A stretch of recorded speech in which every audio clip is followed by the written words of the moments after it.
Amigos televidentes en todo el país, bienvenidos a una nueva entrega de Mesa de Análisis, Arte y Cultura. Soy Andrea León y ustedes están en sintonía del Sistema de Radio y Televisión de la Universidad Católica de Santiago de Guayaquil. En este momento, en este programa de hoy, hablaremos sobre los museos, aquellos que nos hacen revivir el pasado y en muchas ocasiones aprendemos más de la historia de nuestro país. Pero para hablar de este tema, nos encontramos con la licenciada Aida Rodríguez, a quien le damos la más cordial bienvenida.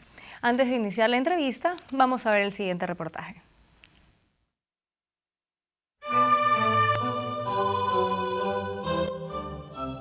La prehistoria no solo se limita a las cavernas, ni la historia de los pueblos nómadas, ni a las guerras que nos dieron la libertad. Esos enfrentamientos bélicos también se dieron en el mar, y para contarnos cómo ocurrieron están el Valle Calderón y el Museo Submarinista, ambos propiedad de la Marina del Ecuador.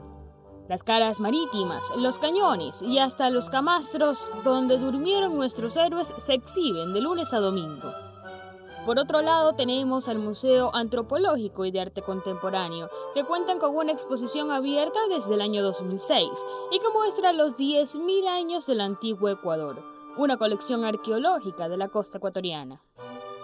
Además también tenemos la exposición de Jorge Chalco con Migrantes, que es una exposición de arte contemporáneo, y también tenemos Políticas de la Memoria, que viene a través del Ministerio de Cultura, esta exposición itinerante que nos muestra sobre los hechos más importantes de la política ecuatoriana desde los años entre 1890 hasta 1940 aproximadamente. En las salas del MAC se expone la colección del arqueológico Julio Viteri Gamboa, denominada Ni mayas ni aztecas, sino ecuatorianos, mismas que ha recorrido varios países de nuestro continente.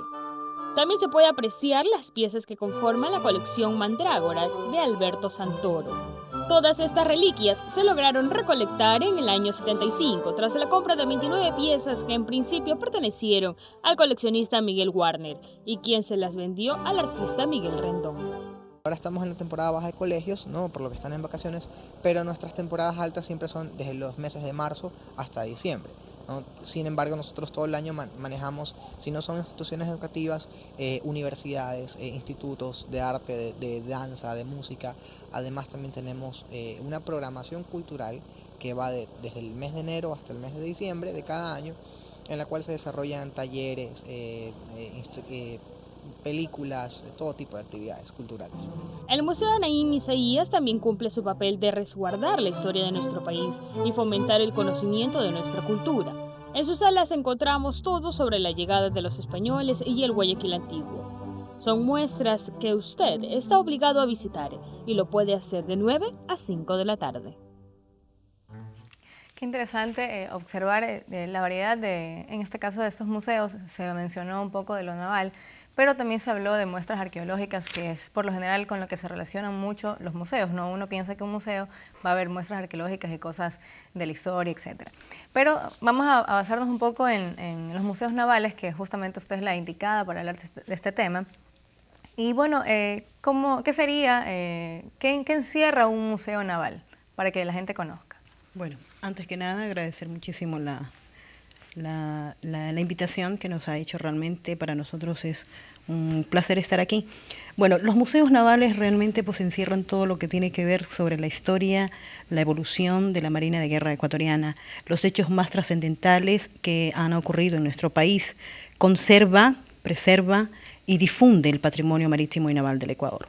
Ya. Ese objetivo principal es mantener estas muestras para que la gente la pueda conocer. El objetivo, me imagino, de todo museo es que las personas puedan conocer de esto, ¿no? Por supuesto, por supuesto. El objetivo es conocer, concienciar al visitante, más que nada al turista nacional, el extranjero por ende, pero al turista nacional pues que conozca, que reconozca la trayectoria histórica, evolutiva, cronológica de la historia marítima y naval del país. Ya. En este caso, dentro de los museos que tenemos nosotros en nuestro país, ¿cuáles son y tal vez cuál sería el más representativo, el que tal vez tiene más tesoros guardados? Bueno, con respecto a lo naval, podríamos estar hablando, yo le podría hablar sobre el tesoro histórico, los hechos trascendentales, inventores navales, como Rafael Andrade la Lama con el compás controlador de rumbo. Mucha gente pues realmente desconoce que existen en el Ecuador 5 inventores navales.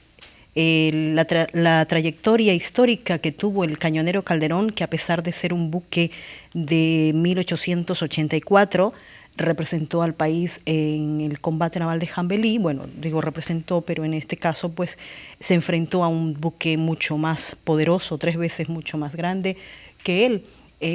Un buque de la época de 1884 a un destructor de 1915. Entonces, la valentía de estos hombres, de estos 54 tripulantes que iban a bordo del Calderón, es realmente representativa con respecto a la historia ecuatoriana.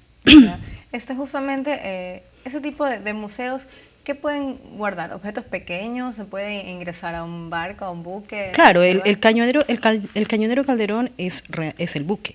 Está el buque en el Parque de la Armada. No es una réplica, sino no, es el buque, es el original, el buque de 1884 que fue construido en Inglaterra. Los visitantes, turistas nacionales y extranjeros, se ingresan a este buque, conocen lo que es la proa, la popa, el entrepuente, la cámara, el camarote del comandante Rafael Morán Valverde.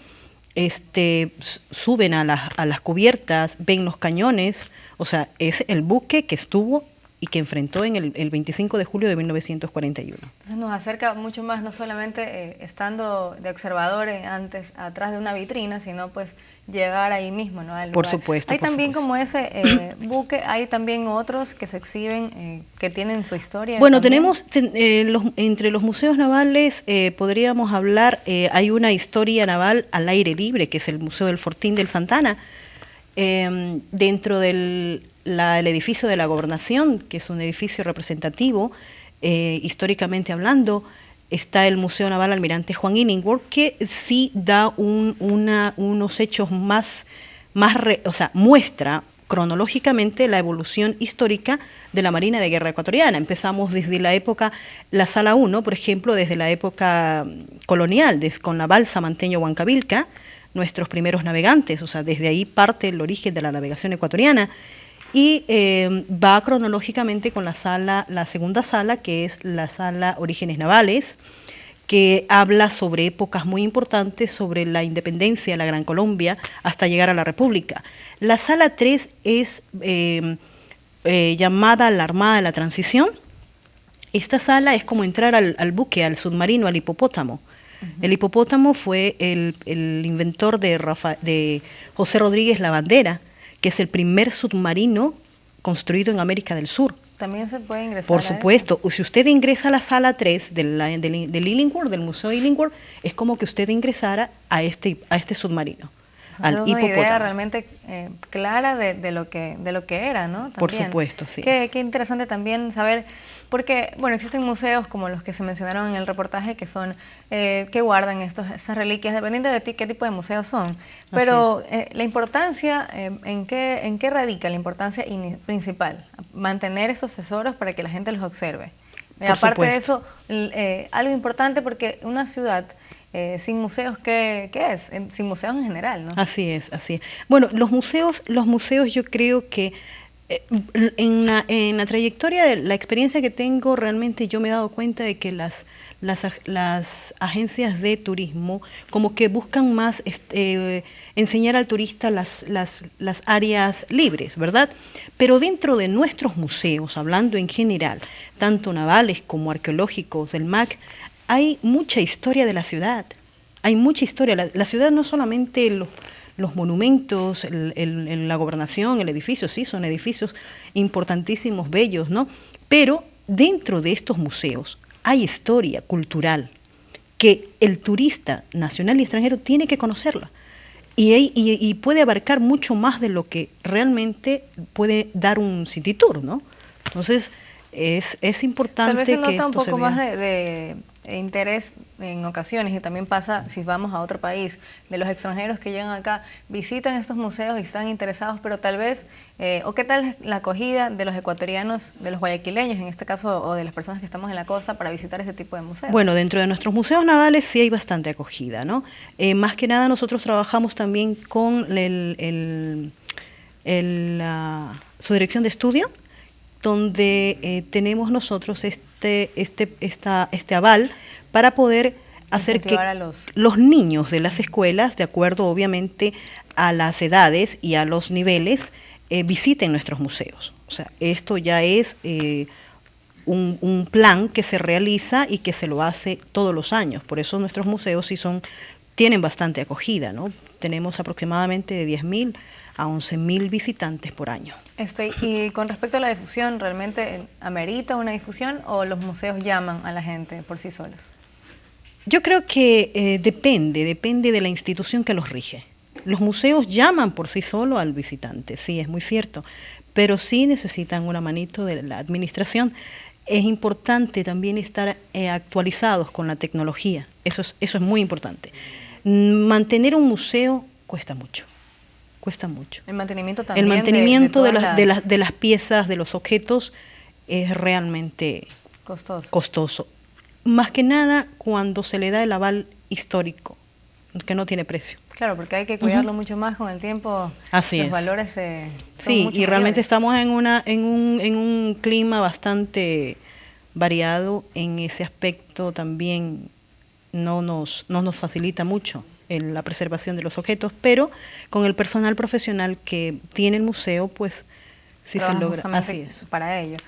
Con respecto, un poco hablando de la historia de estos museos, con respecto a los museos navales, porque bueno, la navegación tiene muchos años, muchos años atrás en el país, pero ¿desde cuándo nacieron estos museos navales? Bueno, hablando de que representa o de los otros que también existen. Claro, bueno, el primer museo naval que tuvimos fue el Cañonero Calderón, fue construido fue inaugurado en el año de 1986, en la época del presidente León Febres Cordero. Entonces, pero este museo es un museo memorial, netamente abarca la fecha trascendental, que es el combate naval de Jambelí de 1941, ¿no? El Museo Almirante Juan Illingworth, este museo fue inaugurado en mayo de 1994, abrió sus puertas a los visitantes en 1994. El Museo Contemporáneo en el 2006 y el Museo del Fortín en el año 2002. Entonces son relativamente nuevos la mayoría. Digamos de que ellos, son ¿no? relativamente nuevos la mayoría de ellos. Así bueno, es. y también, pero las piezas tienen muchos años atrás. O sea, ¿quién las guardaba? En el caso... bueno, esto realmente se ha encargado de esta parte el Instituto de Historia Marítima. El Instituto de Historia Marítima que ha administrado algunos de estos museos y también da un aval histórico para la temática. Por ejemplo, trabajamos mucho con personal de ciertas universidades para poder realizar la conducción del Museo del Fortín del Santana. Y preparamos igual para nuestros museos, para el Illingworth, para el Calderón, preparamos a los alumnos de ciertas universidades que van a hacer sus pasantías allí. Entonces, los objetos que muestra los museos nuestros han sido recopilados por este instituto.